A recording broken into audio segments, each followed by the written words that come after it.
পিলখানার ঘটনায় হাসিনার সাথে মইনিউ আহমেদের কি কথা হয়েছিল?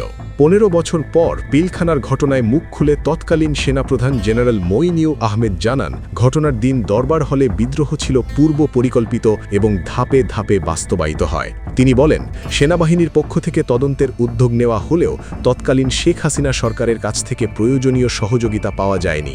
মইনিউ আহমেদের দাবি, বিদ্রোহ ঘটনায় আমি যখন তদন্তের আদেশ দেই তখন আমাকে বলা হয়, যখন সরকার এই বিষয়ে তদন্ত করছে তখন আমাদের এর প্রয়োজনটা কি? এই তদন্ত করতে সরকারের কাছ থেকে যে সাহায্য প্রয়োজন তা আমরা পাইনি। যদি একটা ব্যাটালিয়ানে কোনো ঘটনা ঘটে, ব্যাটালিয়ান কমান্ডার তদন্ত আদালত করবেন, ব্রিগেড কমান্ডার করবেন, প্রয়োজন হলে ডিপ কমান্ডারও করতে পারেন। তদ্রূপ আমিও আমার ৫৭ জন অফিসার হারিয়েছি। আমি মনে করি আমার দায়িত্ব, আমার জানার প্রয়োজন আছে কেন তাদেরকে হত্যা করা হলো এবং এই হত্যা করার কারণ আমাকে বের করতে হবে। এরপরে তেমন কোনো কিছু আর উচ্চবাচ্য সরকার থেকে আসেনি। তবে এই তদন্ত আদালত করতে যেসব জিনিস প্রয়োজন তা সেভাবে সরকার থেকে আমরা সাহায্য পাইনি।